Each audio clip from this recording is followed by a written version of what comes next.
요한복음은 21장으로 되어 있는데 13장부터 17장까지는 유월절 전에 일어났던 일들에 대해서 기록을 해주고 있고 18장부터 21장까지는 예수 그리스도의 고난받으심 또한 죽으심과 부활에 대한 그 기록이 이제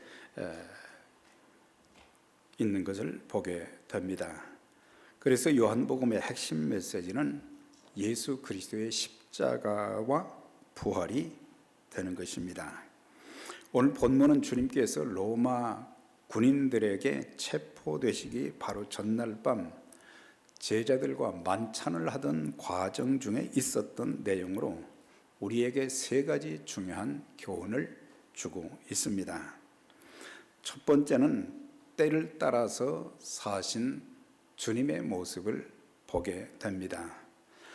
요한복음에는 주님이 공생의 시작부터 시작해서 공생의 생애를 마감하실 때까지 때라는 말씀을 아주 많이 하셨습니다. 사역의 초기는 요한복음 2장에 보면은 갈릴리 가나의 혼인잔치에서 이제 육신의 어머니 마리아가 혼인잔치집에 포도주가 떨어졌다 그 말씀을 하실 때에 다른 말씀 하지 아니하시고 주님께서는 그 어머니 내 때가 아직 이르지 아니하였습니다. 그래서 내 때가 아직 이르지 아니하였다 그걸 말씀을 하셨어요. 7장에 가서는 요한복음입니다. 예수님의 형제들이 예수님이 행하시는 그 놀라운 일들을 이제 참 보면서 귀신을 쫓아내고 병든 자들을 고치시고 또 천국 복음을 전파하시는 그런 내용을 보면서 많은 사람들이 예수님을 따르는 것을 보면서 이런 얘기를 했어요. 당신이 하는 일을 사람들이 보도록 여기를 떠나, 그러니까 여기는 어디냐면 갈릴리요. 예수님의 사역의 대부분 그 본거지가 이 갈릴리였잖아요. 그런데 이 갈릴리는 사실 조그만 도시거든요. 그런데 유대로 가라, 큰 도시로 가서 더 많은 사람들이 볼 수 있도록 좀 너 자신을 좀 드러내면 좋지 않겠느냐. 그랬을 때에 그 형제들에게 주님이 말씀하시기를 내 때는 아직 이르지 아니하였다. 내 때는 아직 이르지 아니하였다. 그러면서 예수님이 그 후에 또 유대로도 가셨죠. 사마리아로도 가셨고 또 이방 지역에도 가셨지만은 그때 당시에는 내 때가 이르지 아니하였다. 그리고 사역의 후반기에 보면 요한복음 12장 거기에 보면은 예수님이 이제 그 종려주일에 예수님 입성하신 후에 제자들에게 말씀을 전하면서 뭐라고 하셨느냐면은 인자가 영광을 얻을 때가 왔도다. 내 때라는 말 그러면서 인자가 영광을 얻을 때가 왔도다라고 하시면서 한 알의 밀알이 땅에 떨어져 죽지 않으면 한 알 그대로 있고 죽으면 많은 열매를 맺느니라. 이 밀알에 대한 그런 비유를 통해서도 예수님의 고난받으심과 죽으심에 대한 것을 이제 암시적으로 표현한 것을 볼 수가 있습니다. 그리고 이제 요한복음 17장은 예수님께서 이 공생의 마지막 그 공적인 그 기도를 이렇게 드린 장면이 요한복음 17장에 나오는데 거기에 보면은 예수님 자신을 위해서 기도하시고 또한 이제 예수님 자신 그리고 이 땅에 남아있을 제자들 그들이 하나 될 수 있도록 기도하시고 그 다음에 세상을 위한 기도를 하는데 세상을 위한 기도는 막연한 세상을 말하는 것이 아니라 장차 예수 믿고 구원받을 그런 사람들 앞으로 주님을 믿게 될 그 사람들에게 주시는 그런 그 내용을 기도로 또 표현을 하신 것을 보게 됩니다. 그 기도가 끝난 뒤에 뭐라고 하셨느냐. 아버지여 때가 이르러 싸우니 아버지여 때가 이르러 싸우니 아들로 아버지를 영화롭게 할 수 있게 해 주세요. 여기서도 보면은 예수님의 그 기도는 오로지 하나님께 영광이 되어지고, 그리고 하나님을 영화롭게 하는 하나님의 큰 일들이 이루어지는 그런 것에 초점을 맞추고 하나님의 뜻에 초점을 맞췄던 것을 보게 됩니다. 그런데 오늘 본문에도 마찬가지로 제자들과 마지막 만찬을 하시고 나면은 그 다음에 이제 성만찬을 하게 되시고, 그 다음에 겟세마네 동산에 가서 기도하시게 될 것이고, 그런 다음에 또 잡히실 것이고, 그런데 그 전에 식사를 하시고 제자들의 발을 씻겨주시는 그런 장면이 나오고 있습니다. 그런데 13장 1절에 그랬죠. 6월절 전에 자기가 세상을 떠나 아버지께로 돌아가실 때가 이른 줄 아시고, 그래서 주님께서는 이제 세상을 떠날 때가 되었다고 하는 것, 그러니까 십자가에 못 박혀 돌아가실 것에 대한 것을 알고 계셨다.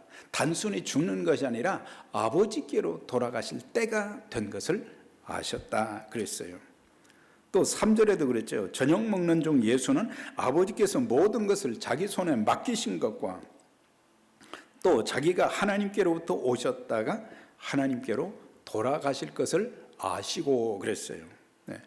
그러니까 이렇게 전체적으로 사역의 초기나 사역의 후반기나 또 오늘 이 본문의 전체적인 내용, 때에 대한 말씀을 정리를 하게 되면 내 때라 그랬어요. 그리고 인자의 영광이라 그랬어요. 인자의 영광. 그러니까 주님께서 십자가에 고난 받으시고 죽으시고 하나님께 돌아가는 것을 영광으로 표현한 것을 보게 돼요. 그리고 또 뭐라고 표현했어요? 돌아가신다, 그냥 죽는다, 그런 의미보다 이거는 하나님의 뜻을 이루는 그 일을 십자가에 고난 받으시고 죽는 그런 죽음의 문제를 이제 죽음의 때가 다가왔다는 것을 말씀해 주고 있습니다. 이제 조금 있다가 새벽이 되면 가룟 유다가 로마 군인들을 데리고 자신을 잡으러 올 것과 군인들에게 체포될 것, 불법 재판과 십자가에 못 박혀 돌아가실 것을 다 알고 계셨다 그랬어요. 그래서 사실 예수 그리스도의 생애는 하나님의 때에 맞는 삶을 사신 것을 보게 돼요. 갈라디아서 4장에도 보면 때가 참에 그런 말씀이 있어요. 그가 성육신하신 하나님으로서 인간의 몸을 입고 이 땅에 오신 그 때를 아무 때나 오신 게 아니라 하나님의 때가 참에 예수 그리스도께서 이 땅에 인간의 몸을 입고 오셨다고 하는 거예요. 자, 그러면서 이 땅에 사시는 동안도 특별히 공생의 사역을 감당하시면서도 아무 때나 아무렇게 그렇게 살지 아니하시고 하나님이 정하신 그 때에 따라서 하나씩 하나씩 하나님의 뜻을 이루는 그런 삶을 살아가신 것을 보게 됩니다. 그런데 제자들의 모습, 주님의 모습은 이렇게 때를 따라 사시는 그런 모습이었는데, 제자들은 주님으로부터 십자가의 죽으심과 부활에 대한 그런 예고를 몇 번 받았냐면 3번씩이나 받았어요.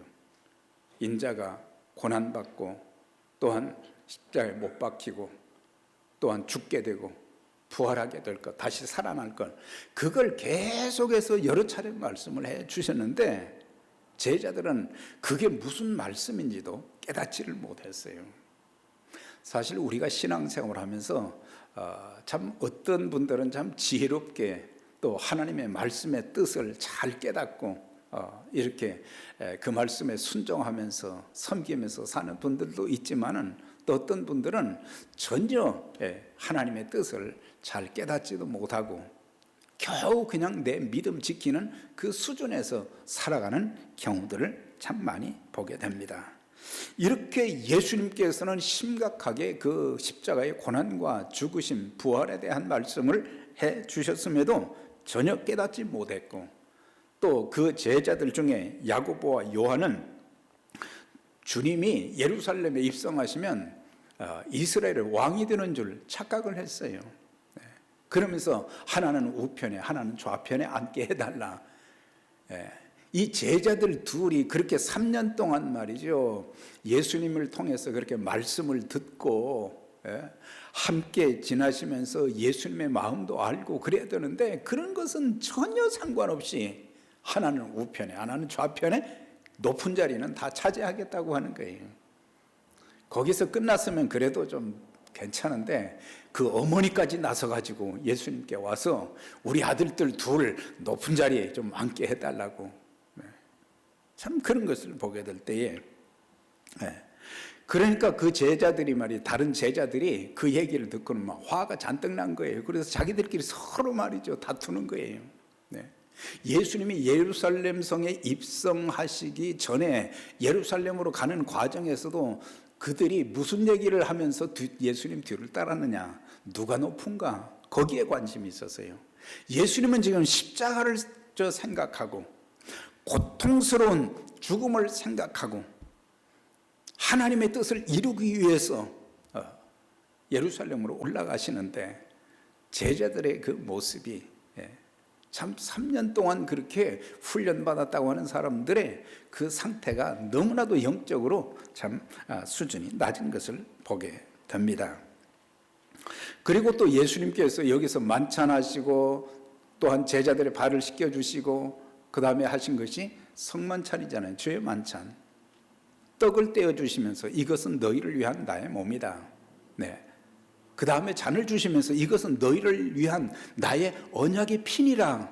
이건 뭡니까? 십자가에 고난받으시고 죽으시는데 피 흘려 죽으신다. 물과 피를 다 흘리신다는, 대속의 죽음을 죽으신다는 것을 그렇게 암시해 주셨는데, 이게 그냥 떡처럼 생각하고 포도주처럼 그냥 생각하고, 그리스도의 고난 죽으심, 그래서 주님의 마음에 인간적으로 겪어야 될 많은 일들이 앞에 지금 놓여 있는 거예요. 그런 상태에서 말씀하시는데도 제자들은 그것을 깨닫지 못한 것을 보게 됩니다. 참 제자들의 모습을 보면서 우리는 할 말이 많지만, 그러나 우리 자신들을 보면서 또 우리는 어떻습니까? 신앙생활 참 우리 모두 오래 했습니다. 성경 참 많이 읽었습니다. 성경 공부 꽤 했습니다. 설교 많이 들었습니다. 그렇지만 사실 우리가 성숙한 신앙인들이 되어서 주님의 그 마음을 좀 헤아릴 줄 알고, 주님께서 사셨던, 주님께서 말씀하셨던 그 말씀의 의미를 알고, 참 그런 그 주님이 가지신 그 마음, 그런 것들을 좀 깨달으면 좋을 건데, 종종 우리들도 그럴 때가 많지요. 저도 그럴 때가 많아요. 주님의 마음은 전혀 헤아리지 못하고 내 생각만 할 때가 참 많아요. 교회를 섬기면서도 내 생각만 할 때도 많고. 그리스도인들 역시 이 땅에 사는 동안 때를 알고 살아야 되는 것입니다. 그래서 우리가 신앙이 성숙했다면 성경을 통해서 우리는 참 깨달아야 될 것들이 참 많은데, 여러 가지 때를 우리는 알아야 되는데 인생의 때도 알아야 되는 거예요. 가끔 사람들이 그래요. 연세 드신 분들이 나이는 숫자에 불과하다. 그거 참 위로받는 말이죠. 나이가 많아도 건강하면 된다 그러는데, 사실 우리가 우리의 때를 알면은 우리의 삶의 모습이 달라지는 거예요. 청소년기는 참 열심히 배우고 준비할 때고, 이제 장년이 되면은 그때는 이제 배우고 훈련받고 습득한 모든 것을 가지고 봉사할 때고, 노년의 때는 어떻습니까? 노년기는 마무리를 잘할 때거든요. 그러니까 주님 만날 날이 점점 더 가까이 오는 거예요. 우리의 육신은 아무리 강건하다고 할지라도 점점 쇠하여져 가는 것입니다. 그리고 언제 주님께서 나를 부르실지 알지 못하기 때문에 그날이 덫과 같이 이르지 않도록 우리는 준비하면서 마무리를 잘하는 그런 그 모습. 그래야 그날이 부끄럽거나 수치스러운 날이 되지 않는 거예요. 저와 여러분들의 인생의 마지막 주님 오시는 그날이 영광의 날이 될 수 있기를 축원합니다. 영광의 날이 되어야 돼요. 감격의 날이 되어야 돼요. 기쁨의 날이 되어야 돼요. 하나님의 은혜로 지금까지 살아왔고, 하나님께서 마지막에도 나를 또 이제 들림받게 하시고 주의 나라에 영원토록 살 수 있도록 그런 은혜를 베풀어 주시니 감사합니다. 우리 눈에 눈물을 닦아주시고 착하고 충성된 종이라고 칭찬하시는 그런 날, 그런 영광스러운 마지막이 되어질 수 있도록 우리가 더 신앙에 바로 서야 되고, 말씀에 바로 서야 되고, 기도로 깨어서 하나님께서 주시는 지혜를 받아야 되고, 그러면서 우리는 인생의 때뿐만 아니라 시대의 때도 알아야 되는 거예요. 로마서 13장 11절 이하에 보면 또한 너희가 이 시기를 알거니와 자다가 깰 때가 되었으니 이제 우리의 구원이 처음 믿을 때보다 더 가까이 왔다 그랬어요. 그러니까 우리가 살고 있는 이 시대에 일어나는 여러 가지 징조들, 우리가 마태복음 24장에 보면은 마지막 때의 징조에 대한 말씀들이 쭉 이렇게 다 나오잖아요. 그걸 보면서 그냥 예수님이 하신 말씀이다 생각할 것이 아니라 이걸 통해서 우리의 육신의 마지막뿐만 아니라 지금 이 시대가 어느 시점에 와 있는가, 이것을 알게 되면은 우리의 기도가 달라질 것이고,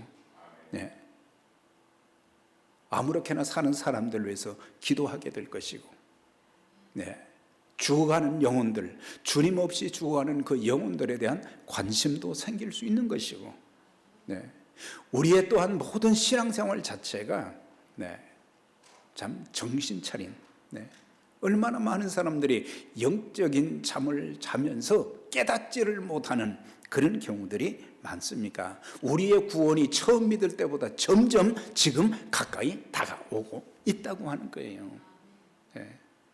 그래서 믿는 성도들은 지금의 시대가 주님이 재림하실 날, 주님 앞에 서게 될 날이 점점 가까이 다가오기 때문에 나태함과 육신의 일을 벗으라고 하는 거예요. 우리가 세상 일에도 우리가 부지런해야 되지만 예수 믿는 사람들은 신앙생활도 부지런해야 되는 거예요. 신앙생활에 부지런해야 되거든요.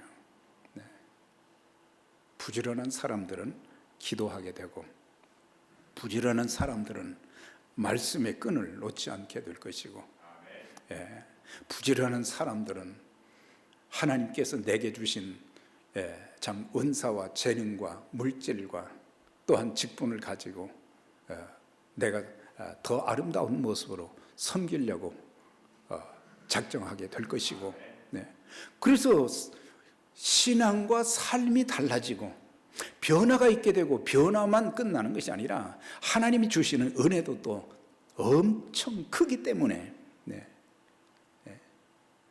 우리가 주를 위해서 수고한 모든 것들을 하나님이 다 갚아주십니다. payday, someday, 언젠가 하나님께서 다 갚아주실 거예요. 사람들은 내 수고를 잊어버릴 수 있지만 우리 주님은 안 잊으십니다. 그걸 알아야 돼요. 마태복음 24장 44절에도 이러므로 너희도 예비하고 있으라, 생각지 않은 때에 인자가 오리라 그랬어요. 인자가 주님이 이제 재림하신다고 하는 것을 말씀한 거죠. 주님이 이제 재림하실 그런 날이 오기 때문에 이제 그날이 되면 돌이킬 수가 없다고 하는 거예요. 우리에게 다시 새롭게 해보자 하는 그런 기회를 가질 수가 없다고 하는 것입니다. 성도는 지금 이 시대가 어디쯤 와 있는지를 알아야 하고, 그리스도의 심판으로 일어난 지구의 종말, 주님 재림하실 때 이 땅이 심판을 받게 되어지고 주님의 재림이 점점 가까워오고 있음을 우리는 알고 준비해야 되는 것입니다. 때를 알면 우리는 세월을 낭비하지 않죠. 에베소 5장에도 그랬죠. 거기에도 보면은 시간을 구속하라. 우리에게 주어진, 너희는 지혜 없는 자 같이 하지 말고 지혜 있는 자 같이 하여 세월을 아끼라. 때가 악하니라. 이 악한 세대에서 그리스도인들이 이제는 뭐예요? 지혜롭게 행하는데, 지혜로운 자들은 하나님이 주신 그 시간들을 잘 구속한다. 이거는 아껴서 사용하면서 하나님의 뜻을 이루는 일에 더 헌신하고 쓰임 받아야 된다. 그래서 시간을 낭비하지 않고 바른 믿음 위에 굳게 서고 세상과 구별된 삶을 살고 주님의 뜻을 이루어 드리기 위해서 어떤 고난도 감수하고 흔들리지 않고 맡은 일에 충성해야 될 것입니다. 그래서 이제 때에 대한 말씀을 이제 하셨고, 두 번째는 13장 1절에 보면 세상에 있는 자기 사람들을 사랑하시되 끝까지 사랑하셨다 그랬어요. 끝까지 사랑하셨다. 그 요한복음 1장에서 12장까지 보면은 사랑이라는 단어가 6번밖에 안 나왔어요.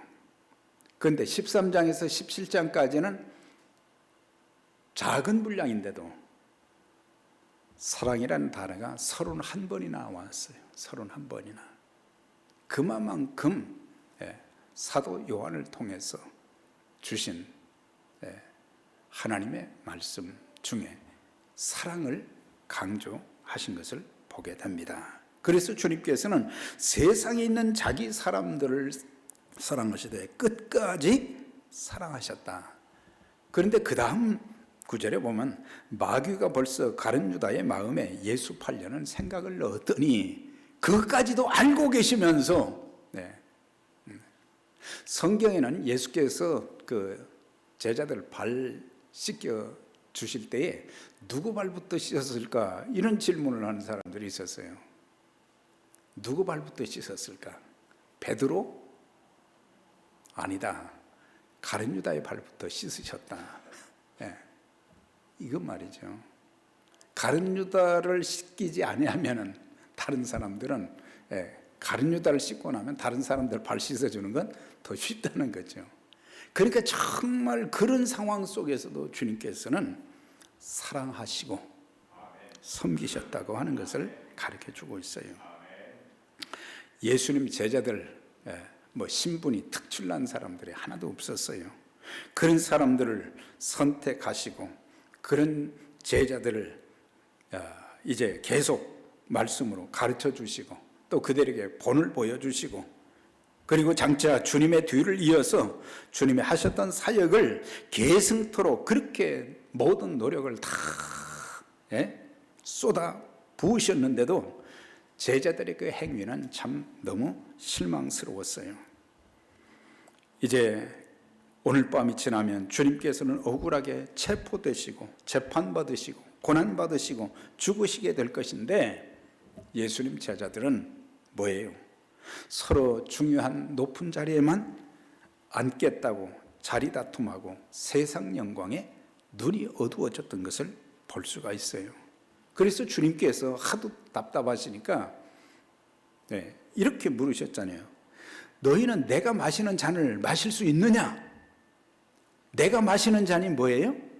십자가를 지는 거예요.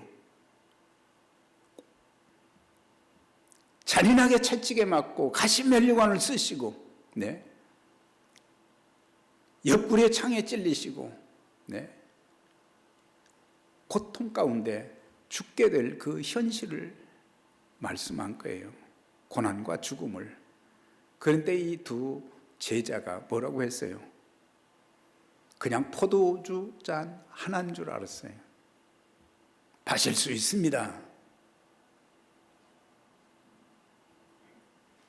그들이 고난의 십자가의 고난에 동참하지 못했어요. 나중에 십자가에 달려 고난당하실 때에 제자들 그 자리에 없었어요. 여인들이 참 애타는 눈물을 흘리면서 그 자리를 지켰어요. 우리 찬송가의 가사에 보면 거기 너 있었는가, 그때에 가장 힘들고 어려울 때 사람들은 다 내 곁을 떠나잖아요. 제자들도 마찬가지였어요. 우리들의 인생 가운데 가정적으로 힘들 때도 많고 또 교회적으로 힘들 때도 많고, 힘들 때 사람들은 힘을 합하려고 하는 것이 아니라 떠나가는 거예요.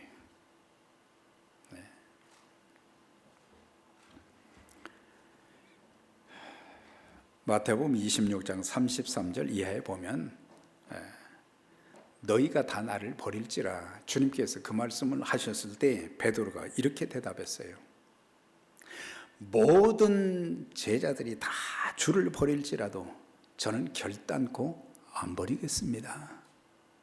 안 버리겠습니다. 베드로가 이르되 내가 주와 함께 죽을지언정 주를 부인하지 않겠습니다. 그러니까 모든 제자도 이와 같이 동일하게 말했다고 그랬어요. 주님과 함께 우리 죽겠습니다.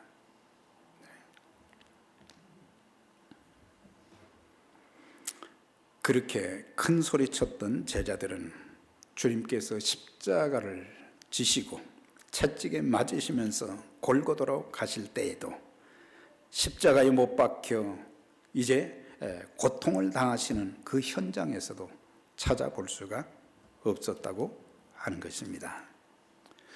우리가 어떤 말을 할 때에 참 신중해야 될 것을 우리에게 또 가르쳐 주는 거예요. 우리는 쉽게 말 표현할 때가 참 많잖아요. 그래서 우리는 무슨 말을 하든지 심사숙고하며 책임성 있는 말을 해야 되는 거예요. 립 서비스만 되면 안 되는 거예요. 내가 한 말은 어떤 일이 있어도 지켜야 되는 거예요. 하나님과 약속한 것도 있을 수 있어요. 하나님과 약속한 거, 그거는 끝까지 지켜야 되고, 가족들과 또 다른 사람들과 약속한 것도 우리는 지킬 줄 아는 그런 모습이 돼야 돼요. 그냥 말만 무성하지 실제적으로 삶 가운데 하나도 실천이 없는 그런 것은 그리스도인다운 아름다움이 보여지지 않은 거예요. 주님은 생명을 다해서 하나님께서 부여하신 하나님의 뜻을 알고 모든 것을 순종하고 실천하셨어요.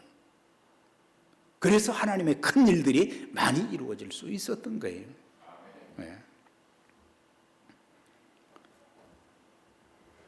요한복음 13장 2절에 보면 마귀가 벌써 시몬의 아들 가룟 유다의 마음에 예수를 팔려는 생각을 심어 넣어 주었다 그랬어요. 또 뭘 우리가 주의해야 되냐? 생각을 참 잘 다스려야 된다는 것, 우리의 마음을 잘 다스려야 된다는 것. 마귀가 내 생각을 통해서, 내 마음을 통해서 들어와서 그때부터 내 모든 언어를 장악해가지고 믿음 없는 말 많이 하게 하고, 또 해서는 안 될 행동을 하고 말을 하게 하고, 그렇기 때문에 사단이 가룟 유다에게 생각을 심어 넣어줬어요. 무슨 생각? 좋은 생각해야 되는데 예수 팔려는 생각을 심어 넣어주니까 거기에 사로잡힌 거예요. 단 한순간이라도 주님께서 왜 이 땅에 하나님으로서 사람의 모습을 입고 이 땅에 오셨는가? 왜 예수님께서 공생의 사역을 통해서 그렇게 힘든데도 사역을 감당하시고 마지막 십자가를 지시는가? 이런 걸 좀 알았다고 하면은 주님의 참된 제자들이 좀 더 일찍 될 수 있었을 것인데, 그런데 가룟 유다가 그렇게 예수 팔려는 생각을 가지고 있었음에도 불구하고 우리 주님께서는 다 알고 계셨지만 세상에 있는 자기 사람들을 사랑하시되 끝까지 사랑하셨다 그랬어요. 어떻게 내가 그럴 수 있겠느냐? 우리 그런 말 잘하잖아요. 네. 어떻게 그렇게 할 수 있겠느냐? 그래도 나의 미래를 보시고 나를 용서하시고 나를 끝까지 사랑하시고 요한복음 13장 34절 35절에 제자들의 발을 씻겨 주신 이후에 주님이 주신 말씀이 있었어요.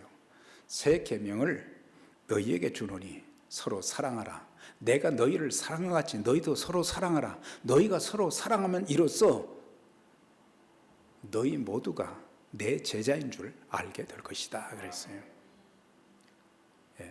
예수님의 제자는 예수님이 행하신 대로 사는 삶을 살아가는 사람들. 네. 베드로전서 4장 7절 이하에도 만물의 마지막에 가까웠으니 너희는 정신을 차리고 근신하여 깨어 기도하라. 그러면서 그 다음 말씀 보면 뭐예요? 무엇보다도 뜨겁게 사랑할지니 사랑은 허다한 죄를 덮느니라. 마지막 때가 다가올수록 더욱더 사랑하라고 하는 거예요. 네. 우리 모두 하나님의 사랑이 이렇다는 것을 알았다면 우리도 서로 사랑하는 것이 마땅한 것입니다.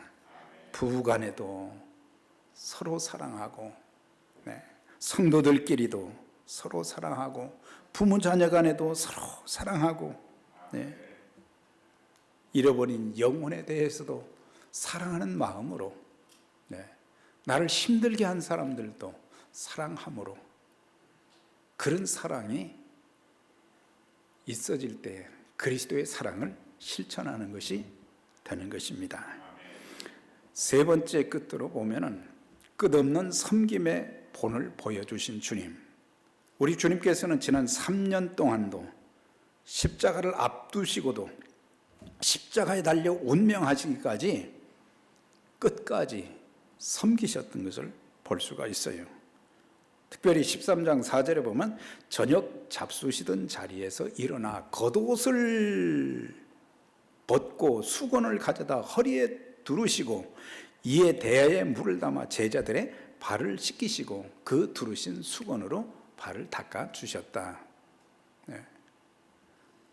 이스라엘에는 사막이 많기 때문에 먼지가 많이 있죠. 또 옛날에는 샌들을 많이 신었으니까. 그런데 어느 집에 들어가게 되면은 항상 하량아리에 물이 있는데 그것은 밖에서 들어온 사람들의 발과 손의 먼지를 씻게 하는 건데, 발을 씻어주는 것은 하인들이 주인의 발, 하인들이 위에 사람들을 씻어주는 그런 이제 관례가 있었습니다. 그런데 이제 제자들과 함께 한 집에 들어가서 식사를 하시게 되었는데, 그러면은 누가 먼저 씻어야 되겠습니까? 베드로가 먼저 씻든지 야고보와 요한이 먼저 예수님 발 씻겨 드리고, 그런데 아무도 예수님 발커녕 서로의 발을 씻어주는 사람이 한 사람도 없는 거예요. 예수님께서 가만히 계시다가 밥만 먹고 있는 그들의 모습을 보면서 일어나셔서 수건을 허리에 두르시고 제자들의 발을 닦아주시는 그런 장면을 보게 됩니다. 이 광경, 그때 당시에 일이 끝나면 주님은 이제 겟세마네 동산으로 가시는 거죠. 거기서 땀방울이 핏방울처럼 기도하시는 그런 내용이 나오고, 그 다음에 로마 군병들에게 잡혀가서 재판을 받으시고, 일방적인 재판이죠. 재판을 받으시고 결국에 십자가를 지시고 고난받으시고 죽으셔야 되는 그 일들이 지금 앞에 기다리고 있는데, 발 하나도 못 씻어주는 제자들의 그 모습을 볼 때에 얼마나 답답하셨겠어요. 그런데도 주님은 한마디, 너희가 어찌 그럴 수가 있느냐, 그런 말씀을 안 하셨어요. 우린 조금만 그러면은 또 그럴 수가 있느냐 그러지만은 아무리 화가 나고 속이 뒤집어져도 우리는 하나님의 사람들처럼 성숙한 신앙인의 모습이 보여져야 되는 거예요. 우리는 종종 자기가 힘들면 다른 사람들을 힘들게 만들잖아요. 아주 힘들게 만들어요.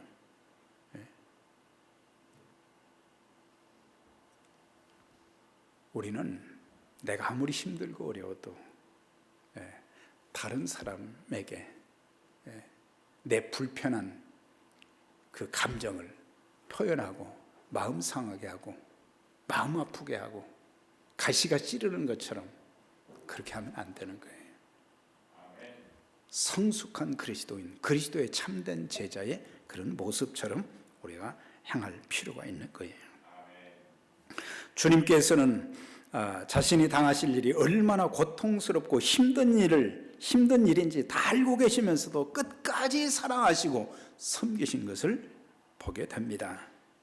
주님은 가장 높은 곳에서 낮은 곳으로 내려오셨고 친히 육신을 입으시고 종의 모습을 가져 죽기까지 섬기며 사셨습니다. 그리고 제자들에게 발을 씻어 주시면서 내가 너희에게 본을 보여주기 위해서 씻어 주셨다고 했어요. 십자가에 운명하실 때 물과 피를 다 쏟아주시고 생명까지 주시어 섬기심으로 죄사함과 구원의 길을 열어주신 것입니다. 그래서 주님께서 마가복음 10장 45절에서 예수님께서 하늘에서 이 땅으로 내려오신 이유에 대해서 말씀하신 거예요.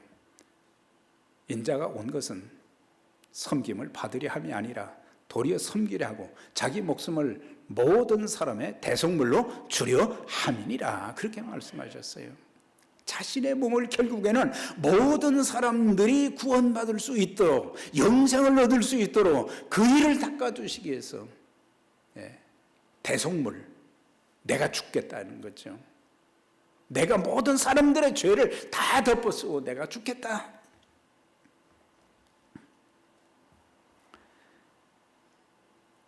요한복음 13장 14절 14절 15절에 보면 내가 주와 함께 선생이 되어 너희 발을 씻겼으니 너희도 서로 발을 씻기는 것이 옳으니라.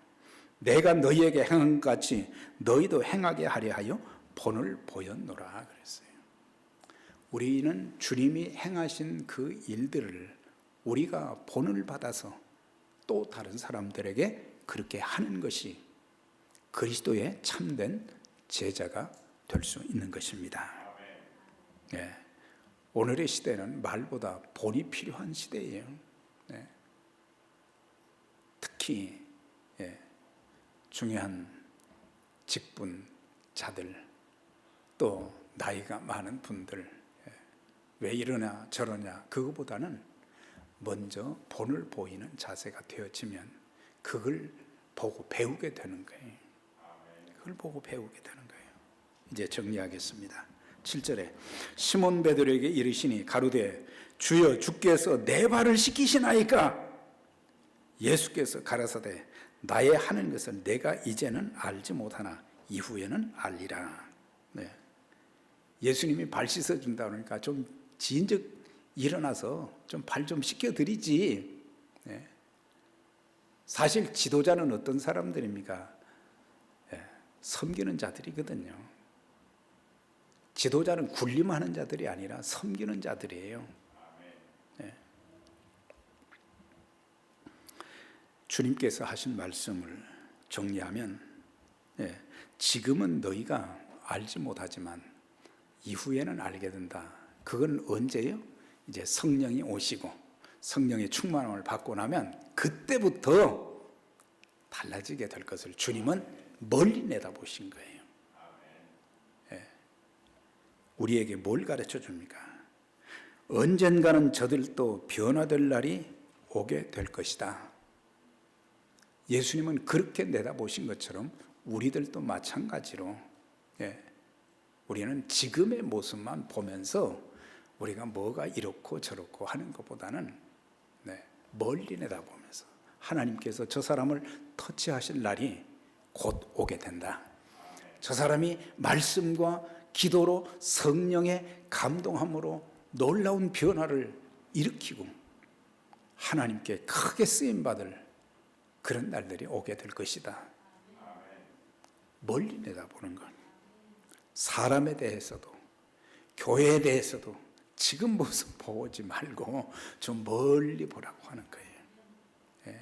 앞으로 여기에서 정말 하나님 앞에 귀하게 쓰임받는 사람들이 더 많이 나타나게 될 것이고, 그리고 앞으로 또 우리 교회를 섬길 그 사람들이 지금은 뭐 청소년들 별것도 없다 생각할지 모르지만 그들이 믿음으로 장성해서 앞으로 큰 일을 감당할 그런 날들이 오게 될 것인데, 그날을 바라보면서 우리는 좀 멀리 보라고 하는 거예요. 눈앞의 것만 보고 우리가 살 때가 많잖아요. 지금 여러 가지 경제적으로 힘들고 어렵고 그래서 그냥 위축되고 어깨가 축 처지고 고개를 들지 못하고 얼굴에 웃음기가 없고, 그런데 여러분, 우리가 믿고 기도하면서 최선을 다하면 하나님께서 놀라운 역사를 일으켜 주시는 거예요. 그런 날이 올 것을 멀리 내다보면서 우리는 항상 지금만 말하잖아요. 우리가 지금 기도하고 있는 것들도 조금만 기다리면 좋은 것으로 응답해 주실 것이고, 우리가 주님과 교회를 위해서 수고한 모든 것도 아유 힘들다, 나만 한다 그러지 말고 하나님께서 내게 주실 그 엄청난 은총과 축복이 나를 기다리고 있다고 하는 사실, 그런 걸 바라보면, 그런 것들을 내다보면 우리는 지치지 않게 되고 포기하지 않게 되고 원망 불평하지 않게 될 것입니다. 사랑하는 여러분, 우리 때를 알고 삽시다. 끝까지 사랑하며 삽시다. 끝까지 겸손하게 섬기며 사는 가운데 주님께서 우리에게 부여하신 그 복음의 사명을 잘 감당하여 쓰임받는 에베네셀의 귀한 가족들 다 되시기를 주의 이름으로 축원합니다. 기도하겠습니다.